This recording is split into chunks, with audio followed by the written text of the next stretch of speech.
let's have a look at some of the key changes that we see between 45001 and the OSAS 18001. So the context of the organisation. This is understanding of issues. Issues can be positive or negative. In the English language, we tend to think of the word issues as being something negative.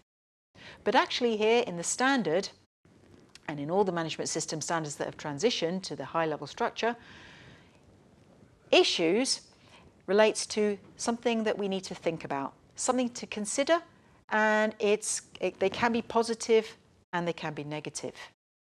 And it's all about the way that you manage and organise your health and safety responsibilities. What are the key changes? Workers and interested parties, more detail, more emphasis on them, their needs, their expectations, and consulting, participating, making sure that they're involved. This goes hand in hand with leadership as well, because leaders, much more of a greater list, the greater requirements that they need to do. They have to promote positive occupational health and safety culture. So it really is a case that leadership, worker participation and consultation has now been emphasised. We know risks and opportunities as well. We're always looking at what are our potential risks, and on the flip side of that, what could be an opportunity to improve. Section 7.5 has this phrase documented information, and this phrase replaces the words document and record. We don't find these words in the 45001 standard anymore. We find the phrase documented information, and they can be maintained or retained.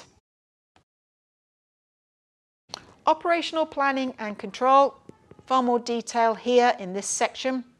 We're now clearly stating the hierarchy of controls. Multi-employer workplaces are also mentioned within operational planning and control. Management of change, outsourcing, procurement, contractors. Performance evaluation. This has now been clarified. So we now have more of a list to say, okay, what do we need to do? Maybe we need to figure out what methods we're going to employ to evaluate our occupational health and safety performance. Under that as well, we need to make sure we're compliant. Health and safety comes with it. There's a raft of legislation in every country, and every organisation needs to adhere to legal requirements and make sure that they know what the status is. So this is something that's now been emphasised. What is the status of compliance? And also, do we know, does an organisation have the knowledge to be able to comply to any legal requirements? Management review, because we've got context now and we've got emphasis on leadership, unsurprisingly, there are more inputs into management review. And then under incident non-conformity and corrective action, the phrase preventive action has been replaced. We don't find the phrase preventive action anymore in the transition standards. It was often confused with corrective action. And corrective action takes place when an incident or an accident or an injury has occurred, and you're trying to look to see what are the actions to correct it, make sure it doesn't happen again. But preventive action was often confused with that, and preventive action is really all about risk and saying, okay, let's have a look at our processes, what are the hazards and what are the associated risks, and can we eliminate or reduce those risks?